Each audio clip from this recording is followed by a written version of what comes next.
We've got a real media panel, and that's live and in person here with us. So I'm gonna read a little bit of their bios, and I'll give you, and then I'll ask them a few questions. So the first person, Sharrarne Morton.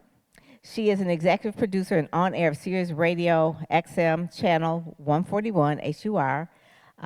The show is called Skin Deep. She also is the founder and the president of Black Door Society, a collection of high-profile Black women committed to creating high net worth opportunities, wealth legacy for other Black women. For many years, Sharrarne was a regular guest commentator on ABC News affiliate show in Washington, D.C., where she offered her views on local, national, and international news. As a businesswoman, Sharrarne is the CEO of Morton Media. Morton Media, you know, she has this great radio voice, a media training and public relations firm that helps businesses build their brand by placing them on TV and radio. Morton produces 2 SiriusXM shows. Formerly an adjunct professor, she taught English and journalism for 16 years. I know, she only looks like about 26, right? She's a wife, mother of 2 daughters, and a proud member of...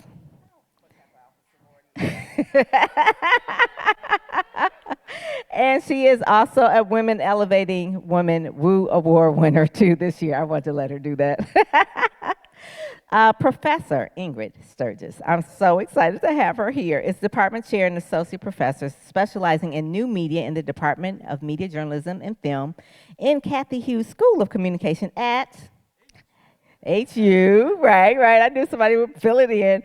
Firmly rooted in traditional as well as digital journalism. She has worked as reporter and editor for newspapers such as the Philadelphia Inquirer, the Times Herald Record, the Poughkeepsie, okay, journal, as well as managing editor of 2 startups, BET Weekend and Savoy magazine. I used to love Savoy. Who remembered Savoy? Oh my God, yes, I love that. They have a lot of stuff here, so let me give you some more. She's worked online since 2001. A lot of you probably didn't even have your own PC back then, right? In positions as editor-in-chief of Essence.com, editor of AOL Black Voices, and more recently as a web strategist for HeartandSoul.com and FierceForBlackWomen.com, which I love. Consequently, digital media has become the focus of Professor Sturgis' research, which addresses digital divide and how underrepresented groups may use social media to empower communities, which is critical for a healthy democratic society. To further the aim, she is a co-chair of the School of Communications Annual School of Technology Conference and Workshop, and she has extensive knowledge and expertise in social media, digital media literacy, media misinformation, online education, and the digital divide. She focuses on digital media and training students to use innovative storytelling techniques to serve diverse new audience.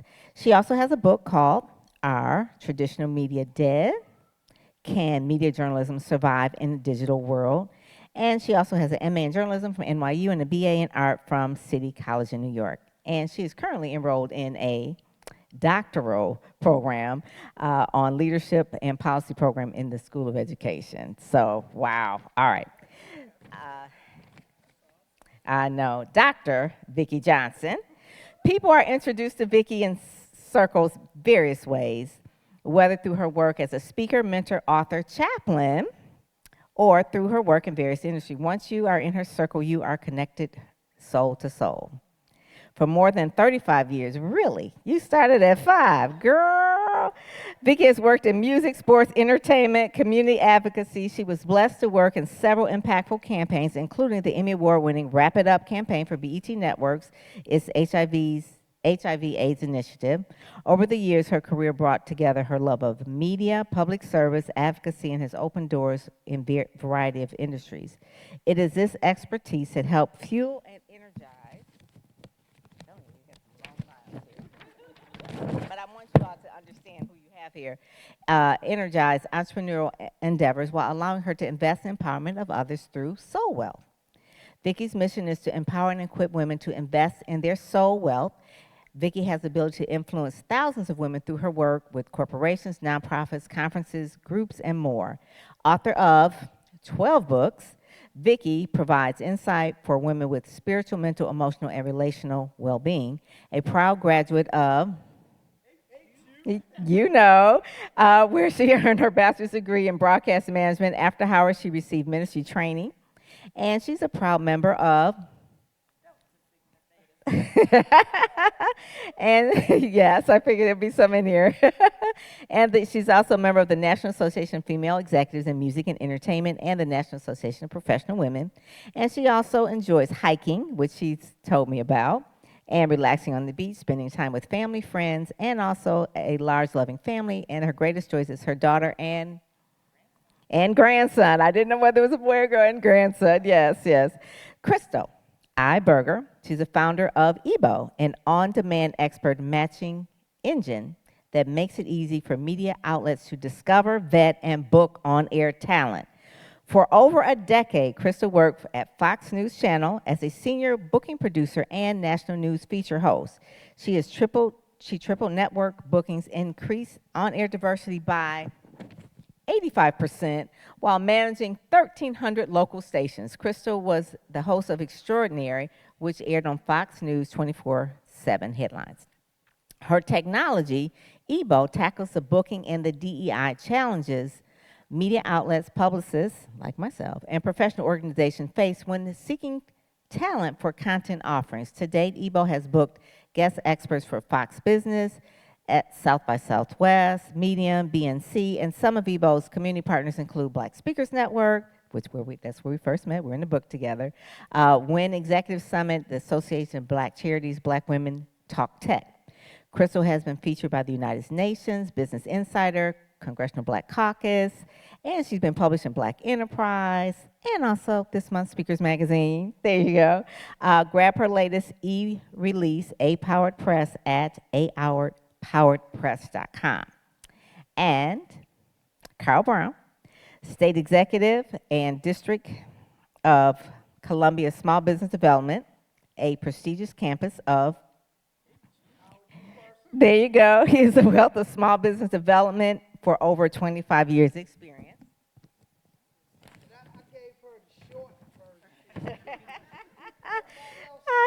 No, I'm not done. His subject matter experts in the following areas: HR, sales, marketing, procurement, and government contracting.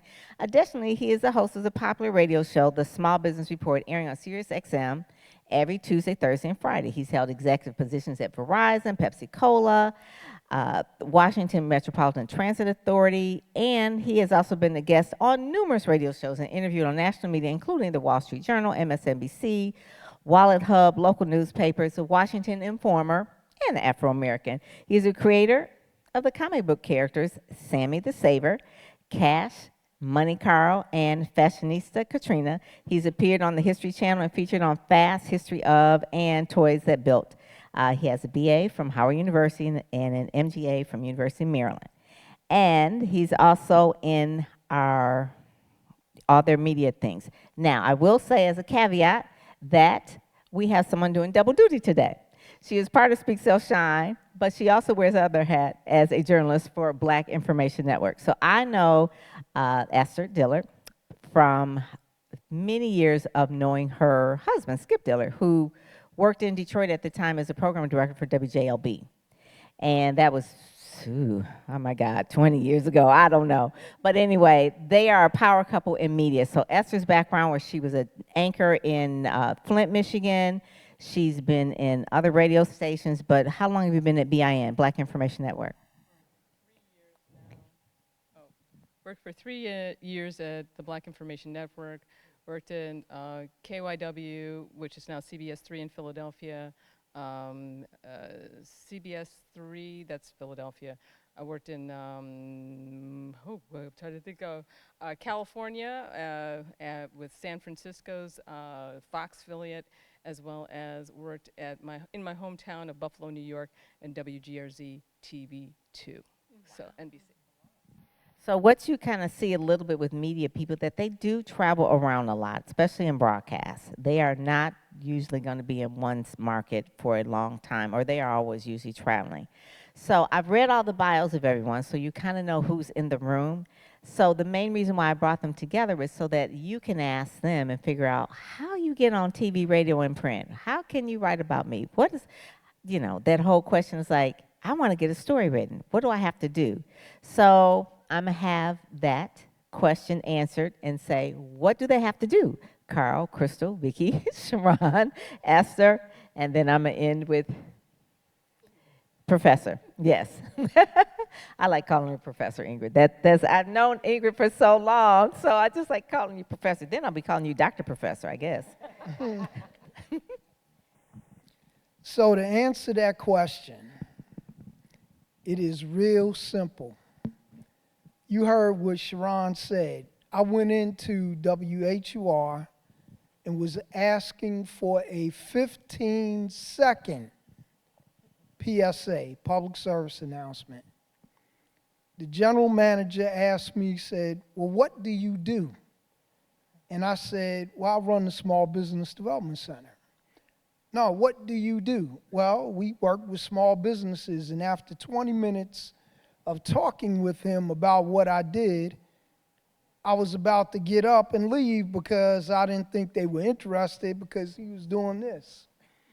And I said, okay, well, I was like, hey, nice meeting you guys. And I was getting up, and he said, well, you just told me you need and deserve your own radio show.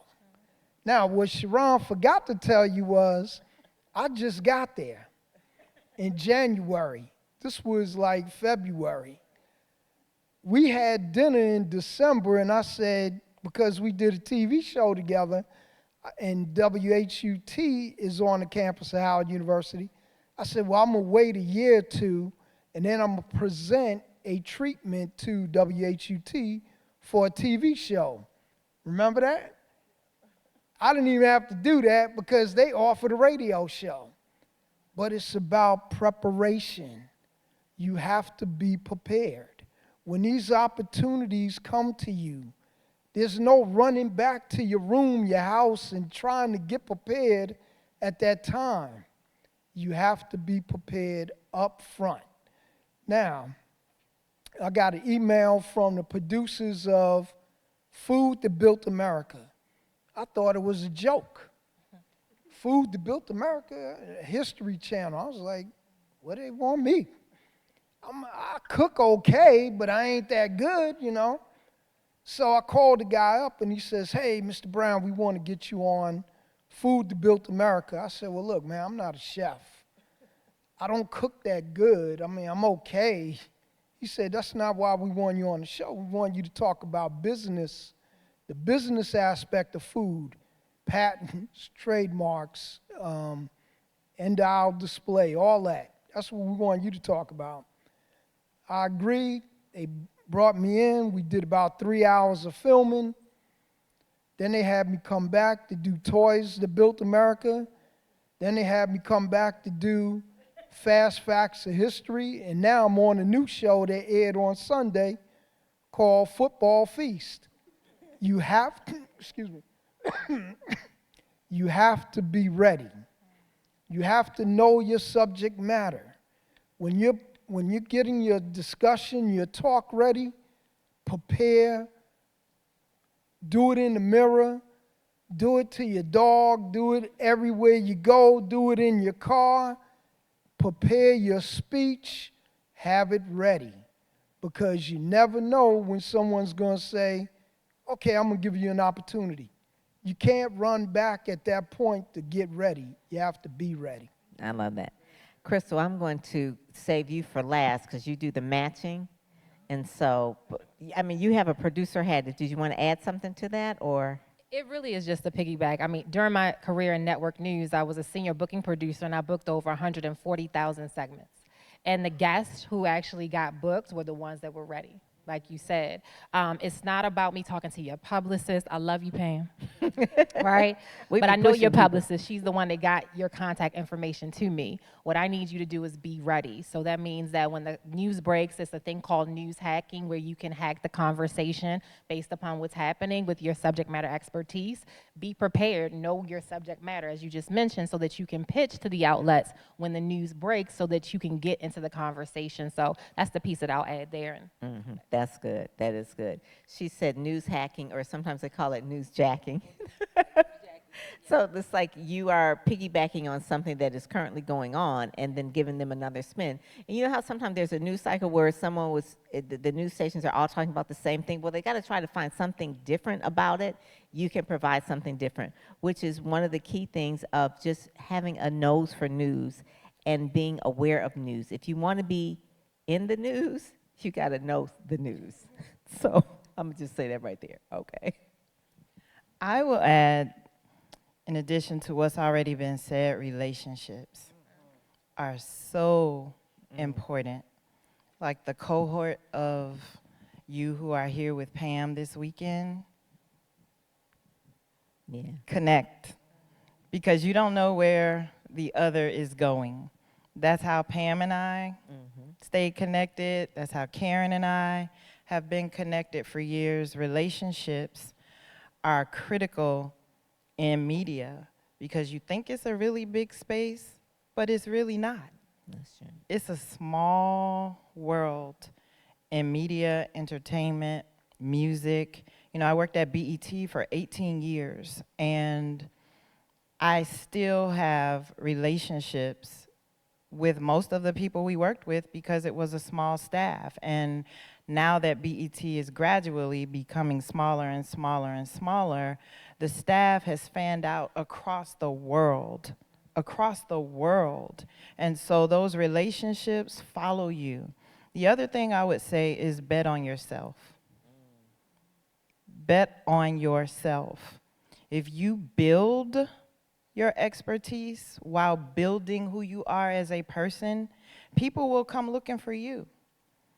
So you got to bet on yourself and believe in what it is that you say you love and want to do. I've been in this industry now for almost 45 years. I started when I was 15. Literally, I started when I was 15, walked into an AM radio station, WRBD radio station in Fort Lauderdale, Florida, and told them I wanted to do what they were doing. I didn't even know what they were doing. I want to do what you're doing. I had a cousin who was on the air, so, you know, my mom would always say. Was this a black-owned radio station? Black-owned radio station it still in Fort there? Lauderdale, WRBD radio Yeah. station. And some of those on-air personalities are still on air down in Miami on WEDR. But my point is that I followed my passion. So find what it is you love, what you want to talk about, become an expert in that field, build genuine relationships in those spaces, and it'll come full circle, and it will meet you where you need to be. That's it. Yeah, in addition to establishing relationships, you need to nurture them, like, continuously, so that people know that you are kind and you can be trusted, and they will come back to you over and over and over again. So I have relationships in the media as well, for the most part here in the DMV. But when one of my friends from ABC7, you know, she just had a baby, I made sure I sent her baby gifts. Somebody else got married. I sent them, you know, a gift for their wedding. I send notes to people. I text people you know, if somebody passed in their family. People really just want to know that you care about them, and that they can trust you. And once they know that, then they're always going to reach back to you because they are going to always remember how you made them feel. You know, they're not going to remember all of the other stuff, but if you nurture those relationships genuinely and you're kind to people and people can trust you, you will have those relationships for a lifetime. That is so good. Well, I'll add to her about relationships and making connection. One thing that frustrates me as a journalist is a lot of times I will get emails and an individual will say, I want to be on the Black Information Network, but they don't give me any specifics on what it is that they really want to pitch. So it just kind of goes in the trash can. And one thing I was talking to Pam about was that a lot of times people will send me emails and they don't think about the audience that we serve. So the Black Information Network, it really connects to about 10,000 listeners about a month, I guess. We have more than that a month, I think. But we have a lot of listeners. But our listeners are Black individuals, most of them professionals, many of them are women, and they want certain things that they want out of listening to our station. We do news about everything around the world. But when I get an email from a publicist or a PR person, a lot of times, I've gotten these emails and the person is a white author. That's not who they want to listen to. And it frustrates me. I'm like, because I'll look and I'll say, oh, this looks like a really good book, and I'll look the person up, and it's like, that's not our audience. That's not who they want to listen to. So think about when you do pitch something to the person that you're trying to get on, think about the audience that they serve and how you fit into it. When someone was talking about relevance, being relevant to what's happening in the world, think about what's happening at the time that you're sending it. Maybe it's Christmas time. Then don't talk about something that's like swimming or something in the summer. If your book is coming out in, let's say, next August, don't pitch it now. Wait a little bit closer to the time when it's going to come out. So think about timing, think about relevance, think about audience. Those are the three things that I would just kind of like reiterate to anybody who's trying to pitch something to be on a network. That's good. Can I tell a story, Esther, about how I got one of the clients on yours around MLK Day? You, yes. MLK Day? Yeah, remember when we did the dream? It was talking about, it was around Martin Luther King Day in January, and you had Dr. Kawana on, and she was opening Dream University, I believe it was. She does so many stories. I honestly, I'm sorry that I don't remember it, but I guess what you're trying to say is that being careful of what time that you send something in is really important. So right now it is, we're getting closer to the Christmas season. All those things that have to do with the Christmas season, and connecting your book or your service in some way to the Christmas season or to Kwanzaa, you know, especially for our network, we like to promote those, the Kwanzaa season. So bring up those things within your pitch in your email to the person that you're trying to get on their network, wherever you want to go. That's good. That's good. And I think I'm going to go in a little different direction. Okay. Because I think one of the things that you can do to get yourself more publicity is to create something. So if you're a subject matter expert in whatever it is, in apps or digital technology or service, you know, you can, just like we all received that small booklet, those small booklets go out into the world and people read them and people want them and they give people valuable information. And once somebody knows that you have you're the source of that valuable information, they're going to call on you to be on their shows, they're going to call on you to be on the radio, they're going to call on you to be on their podcasts. So you have to have some kind of collateral that people can share about you that's going to get them to want to see you. I'll give you an example, because I did a book, the Nubian Wedding book, and the book was considered a bestseller. It only sold about 5,000 copies, but that's considered a best-selling book. And I had the book for a while. I went to a couple of wedding shows, and I went around, and I got on a little bit of TV. But the thing, I was telling somebody I got this close to being on Oprah's show because I had the book. And she thought the book was intriguing. I got a call from somebody, and I didn't initiate it. I didn't have a publicist. It's just that I had collateral out into the world that somebody could see and read, and they wanted to know more about it. So I got as close as getting an interview. Haven't got the call yet. But the thing is that having that book and having that collateral, having that material, it goes out into the world beyond what you can do and beyond where you are. And your friends share it, the people who love it share it. So just have a quality product that you can put out into the world. That's good. So how many authors do I have in here? Okay, get to the mic. I want each one of you all to pitch or to tell them in a 30-second soundbite about what your book is about.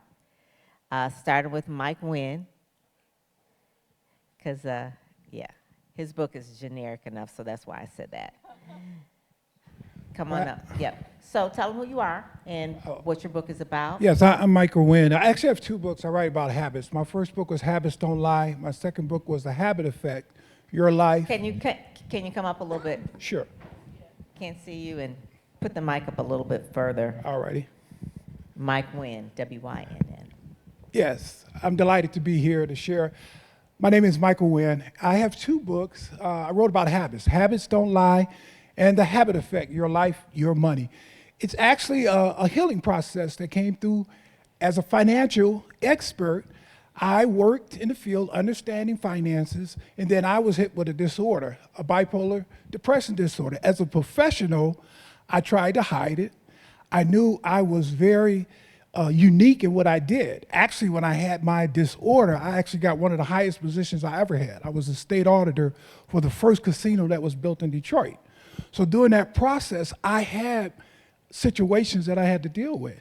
And once I started healing, I realized that habits was a cure. And not just a cure, but I had assignments. And those assignments was to help men understand, professional men understand what habits. And as a financial expert, I help people understand what financial literacy was, because this country is 57% financially illiterate, only 57%. So I took that approach to match habits with obstacles. So I write about the habit effect and habits don't lie. Very good, very good. All right. So in terms of that pitch, I guess you would say, does that sound interesting to any of you? What could he have done better if he were to write that pitch, obviously, or to any of you? Could you find something that where he could fit? Well, one thing that I would say is I felt like the lead was buried, right? You had a very strong statistic, around 59% of Americans are financially illiterate, something like that you mentioned. That early on in your pitch is very compelling. It also gives the journalist, the host, the producer a perspective around where this conversation could go. Then if you wanted to expound on that statistic, you can then get into the demographics of if it's specifically for underserved and underrepresented people, it could be founders, it's multiple ways, but just don't bury the lead, right? Like, have something compelling that people can hold on to, and a statistic that may not necessarily be Googleable or chat GPTable to make that really compelling in a subject line of an email, right? Because as a producer, I used to have about 9,000 emails in my inbox in a day, right? And I'm not speaking as a technology founder right now, but when I was producing, it was overwhelming. So if I could scan my emails very quickly and get to the point, right, of that. And then go into, in the email, the body is like 3 bullet points, very concise. Like, how does your messaging supplement that 59% statistic? And then you being the solution at the end, because technically, I mean, in network news, I don't care about your book, right? That is the perspective. Or you need to pay for advertising dollars if you want an advertisement. Mm-hmm. So people selling things to media is already erroneous, right? It's about building the story, creating a compelling pitch that adds value to the audience, right? And then giving them your solution at the end will help that land and resonate very well. So I don't think you did anything wrong. I think it's just reorganizing the structure of your pitch. I love that. You said 3 points and then your solution at the end. Mm-hmm. I think what resonated with me was the mental health piece. I think that's really, really important because you have the courage, or had the courage, to talk about it, and especially for the African American community and Black men in particular, it's really hard to talk about, challenges with your mental health.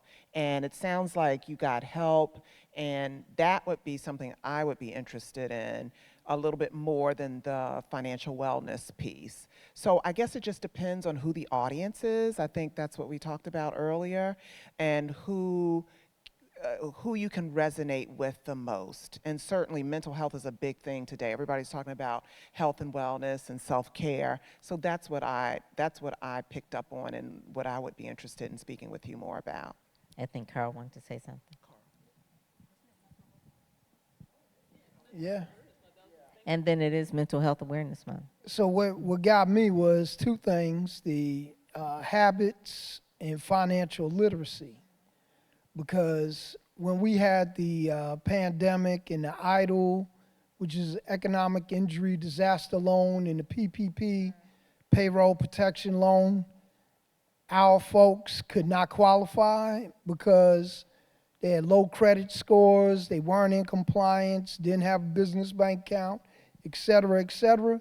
So I've been pushing this for the past 4 years, financial literacy, habits.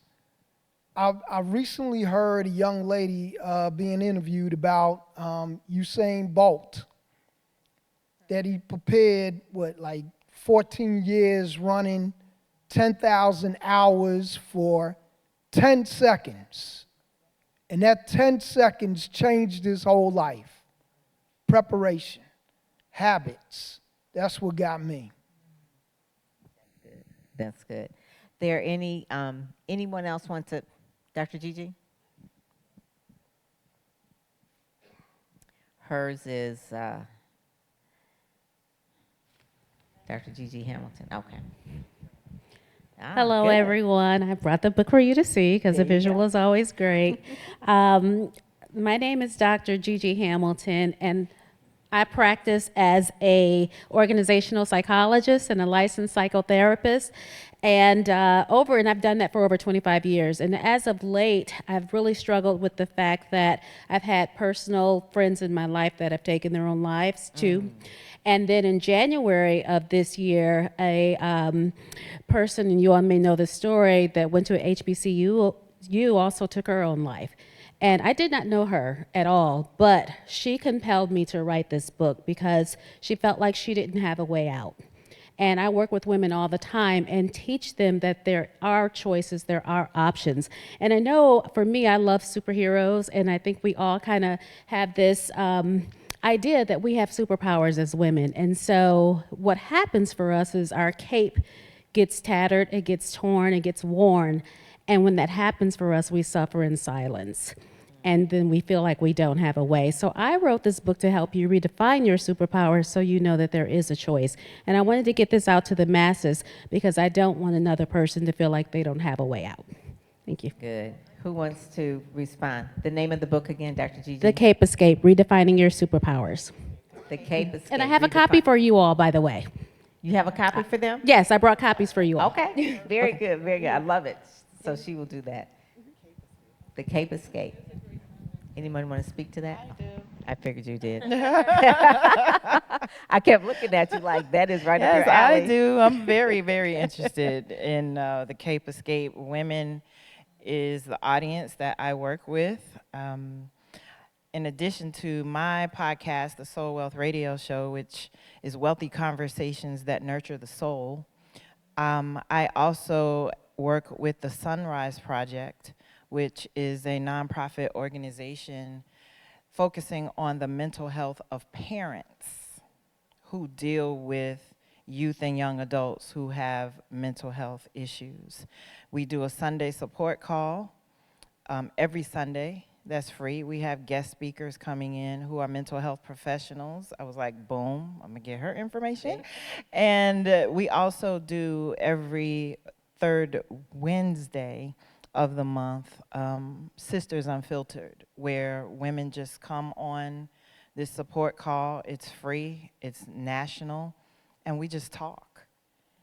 Immediately, I thought, yeah, I got to talk to her. All right. And Pam kind of looked at me because there were a couple of participants last year who I had the privilege to interview on my show.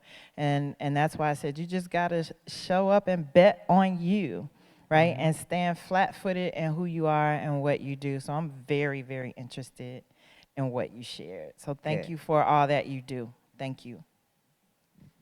I have a small podcast segment that goes on the Black Information Network's Sunday show called The Black Perspective, and it's called The Color Between the Lines.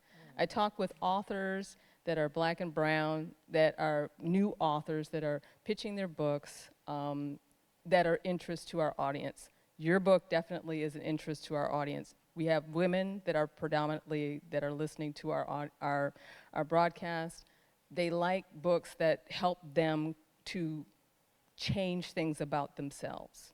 And that's what I find that resonates with them. So a book like that definitely does touch their heart in terms of especially mental health, seeing that it is a very big thing in the world today. People are more open to talking about things like suicide, things like mental health, and definitely is something that you should pitch, especially during certain months like Mental Health Awareness Month and other things that are that connected. So think about that. That's what I'm saying. Good. Dr. David? Good afternoon. My name is Dr. David Walker, and the name of my book is called The Champion's Mind: How to Defeat Giants and Win.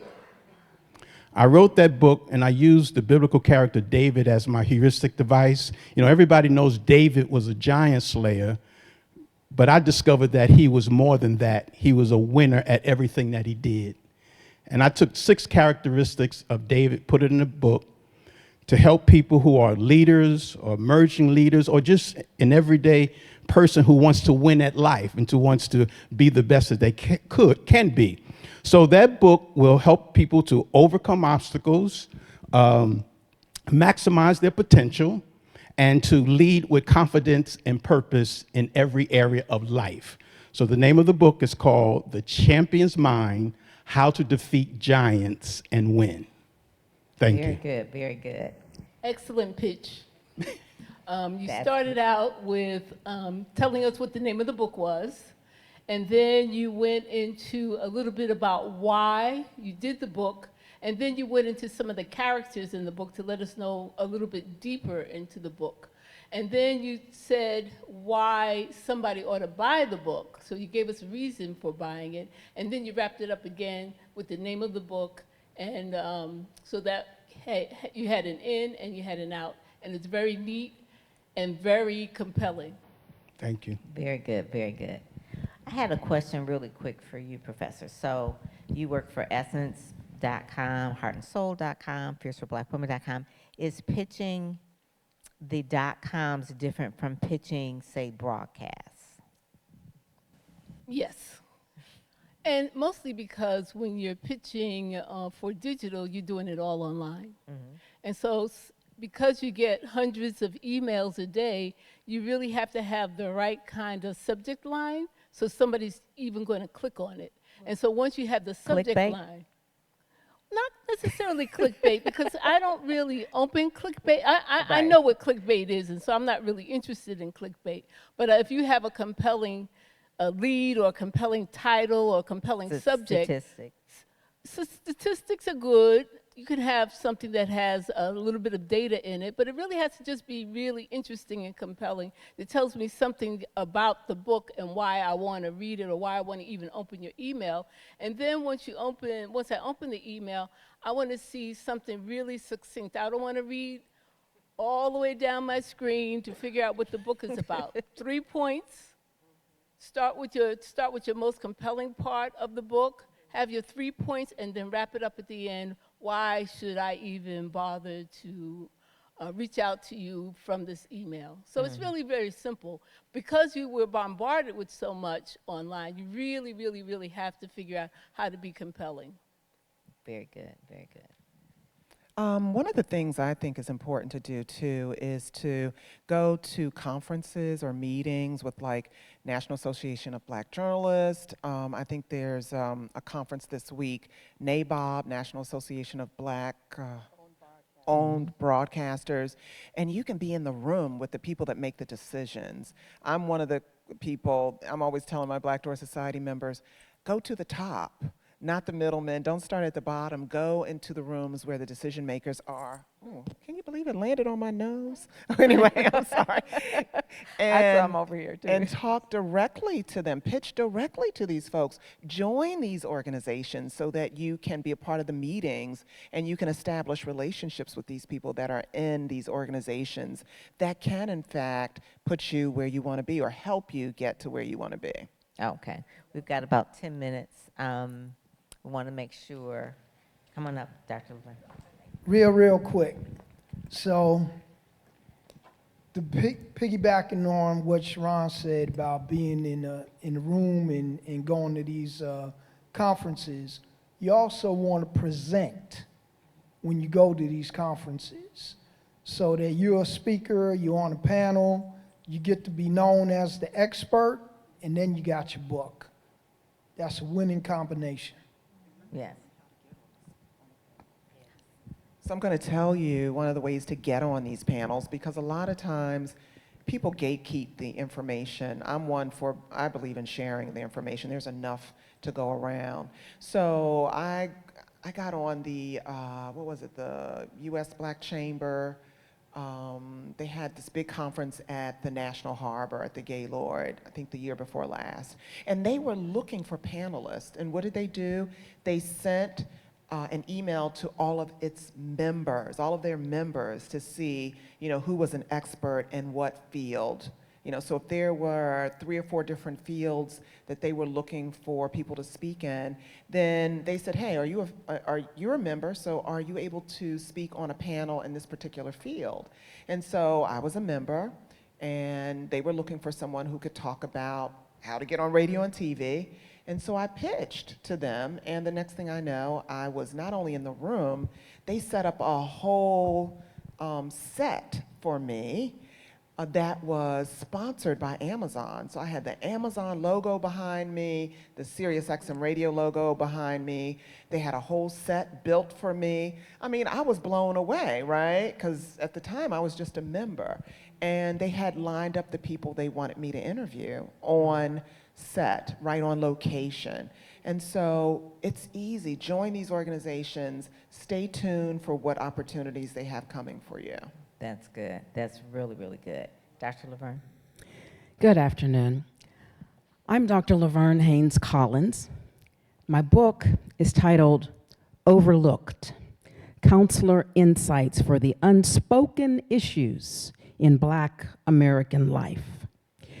The book is written because I've spent 30 years as a licensed professional counselor. And I recognized a few years ago that I was trained to be a white counselor and treat white people. This book is written to address those overlooked historical factors, overlooked identity issues, the overlooked clinical bias, the overlooked losses, and the overlooked strengths in Black American life. Now, this book was important to me because it wasn't enough for me to recognize that as a professional, but I recognized it as a mother. I am a mom, I'm a minister of the gospel, I'm a mental health professional, and I still lost my adult son to suicide.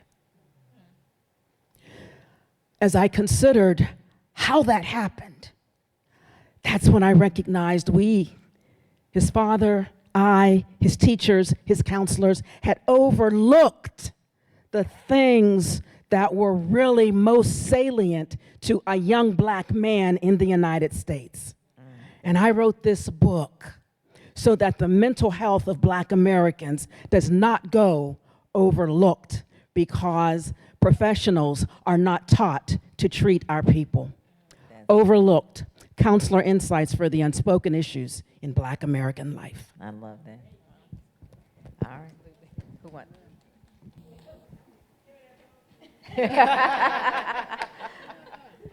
And I Esther? too, Okay. I too, as I said to Dr. Gigi, would love to speak with you, get a copy of the book. It's very compelling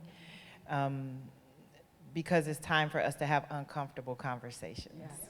And so that's what drew me into you immediately. And I appreciated your transparency and your vulnerability because frequently those who are in very high visibility positions and have a lot of power don't want to share what's going on in their lives behind the curtain. So I think that is what resonated with me about what you shared. I'm so sorry for your loss and appreciate now your courage to just stand flat-footed and be a voice for other moms and dads and families. So really powerful. Thank you for sharing that. Thank you. Please send the book to me. I have copies for you. It is. Because definitely it is See? something, it's a subject that definitely we do get pitches, but that one is extremely strong, and that one definitely will resonate with our audience. So I That just is wanted good. Thank you. My Thank first you. career was in broadcasting, ladies and gentlemen. Oh, okay. We can tell. Very good, very good. Thank you. Thank you so much. All right, we've got a few minutes left. I want to get Dr. Angela and I almost said Dr. Vikki. I'm kind of prophesying here. Huh? Okay. Dr. Angela. Yes. Good afternoon. The name of my book is Goddess on the Go, Inner Self-Care for the Unstoppable Woman. Hustle culture is prevalent and women are challenged with this more than men. When we look at subscores such as challenges in work-life balance, stress, and burnout, women have higher scores compared to men. There is a work-life crisis. My book uses feminine energy and specifically 4 types: the wild woman, the warrior, the queen, and the goddess, to identify and to let us know that our inner self-care is crucial. Everything starts with the inner person. The outer world reflects the inner world. We see that from faith, personal development, and manifestation. So we're going to be the best and healthiest versions of ourselves. It has to start from within. I'm a former superwoman, now a well woman, because I wisely elevate my well-being to live my best life. Many women are superwomen, strong women, perfectionists, people pleasers, and the powerhouses powering through. And we have to know that we can let go of these roles and identities to be who we are: authentic, strong, spiritual, and we can be brilliant in all of who we are. And so my book is available as an ebook as part of a self-care kit right now, digital, but the print is coming out soon. All right. I am, women's wellness coach, and I combine my medical expertise with the ancient wisdom of healing therapies and transformative power of feminine energy to provide personalized wellness solutions for work-life balance, vibrant health, so women can thrive personally and professionally. Thank you. I love that. It was very good. I think I would, it was excellent, let me just say that, but I would add a little bit of an anecdote about you. You get into some of it at the end of your pitch, but I'd like to see you bring it up and put a little bit more of you in the pitch so that somebody can feel that empathy that you're putting out in your book. How would you suggest? If you have an incident in life that really impacted you, that you can really talk about and kind of summarize in a way that's going to make somebody want to listen to it. It could be a small thing. It could be, you know, a shopping trip that went awry. Whatever it is, it's just a small little anecdote, a small little story within the story that you're trying to tell. Thank you. I would just say the same thing. I would say use the pitch was wonderful. I'm not saying that wasn't. I would want something that was more personal, that would connect to the listeners, so then I could use that as a pitch. Because oftentimes I get a pitch, then I have to take the pitch and pitch it to the producers who say, oh, whether we want to put this in the show or not. So if you have something that is really compelling, that is personal, then it captures my attention, and then I can capture their attention to make it work. So it's, you know, it's like a chain. Thank you.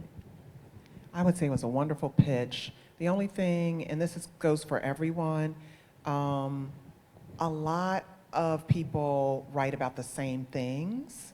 You know, what's popular today, which of course is health and wellness and all of that, mental health and wellness. So you got to stand out from the crowd, like what makes your book different from everybody else. So if I'm getting 100 pitches a month and 50 of them are about self-care and health and wellness, how do I determine which story is the best one? What makes you stand out? So I agree with my colleagues here that you need to personalize it more. People need to know what happened to you and what got you to where you are, right? Like Janet Jackson says, like, what have you done for me lately? Like, you gotta tell me something, tell me the secret. Tell me how you got to where you are. Yes. And then that'll help you stand out. Thank you. That's good. That's good. Thank you. We've got a few minutes, and because we want to stay on time, we're going to be out by 3. And- Okay, Dr. Pam, I'm going to be real quick because Okay. I understand how this goes. My name is Vikki Wright Hamilton, and I wrote a book called Game Face, The Corporate Success Strategies of a Trailblazing Tech Warrior. Now, why did I do that? I grew up as a technologist, and when I looked around the room, I was the only. I was the only woman. I was the only woman of color. Being in technology and being in corporate America, I rose through the ranks every 2 years. Everybody looked at me and thought, oh my God, what's so special about her? And I got tired of the white man saying to me, you're the exception. I'm not the exception, you're just not looking. So I decided when it came time to write a book, I was going to write a book about the strategies of how you succeed. But this is how I'm different. Back then, it was less than 1% of us around. Today, in executive positions, it's less than 13% of African Americans in technology and people of color. So I decided we're going to stop just telling the glory. We're going to show the story. So I wrote a book about the insides of my life, being divorced, being raped, being a lot of things that happen that women just don't talk about. And I decided to be vulnerable. I'm very well known, and everybody kept saying, oh my God, you're gonna put your stuff on the streets. I don't care. God put us here to tell a testimony. And if I can just help one person, it was worth the ink it was written on. There you go. All right. Drop the mic. And I got a book for Oh, she got a book for all of you guys. All right, good, good. All of the authors that bought a book for everybody, hey, you're already 10 steps ahead, right? Because we really shouldn't have to ask you if you brought a book. You should have those books for us. Also, with Vikki, I love her personality. It resonates, right? People want to hear the truth, and they don't want you to, pretty it up. So I really like that about you, Vikki. Good, good. So it looks like one more, Dr. Teresa. I just have a quick comment. I actually have 24 books and 20 bestsellers. So I'm not going to talk about my books, Yes. but I want to share something with you. I am the widow of the late Jesse Fax, who was the voice of WHUR back in the day. I am the daughter-in-law of Mark Fax, who was the dean of music at Howard University. Jesse loved movies and he loved music, so he was destined to be into media, into journalism. And he told me as a child he always got the 45s on Friday, and people thought, oh, you got the WHUR job because your daddy was a dean at Howard. No, because that was his passion and his purpose. He really enjoyed, and when I came in here today, I was really emotional because down the stairs was a picture of Marvin Gaye. And he says, all his years at WHUR, it was interviewing Marvin Gaye, probably in here, that was his most rewarding experience. And I want you to know, my most rewarding experience is listening to all of you here today. Oh. You are so wonderful, and thank you for being here. Oh, thank you, thank you. Marvin Gaye's from Motown. Yes, yes. All right, well, we are at the end. I got the sign that said wrap up here. And so all of their contact information, well, not all of it, their emails are in your workbook. Carl, Crystal, Dr. Vikki, Sharrarne, Esther, Professor Ingrid, thank you all so much. This has been so good. They are fabulous. Thank you so much.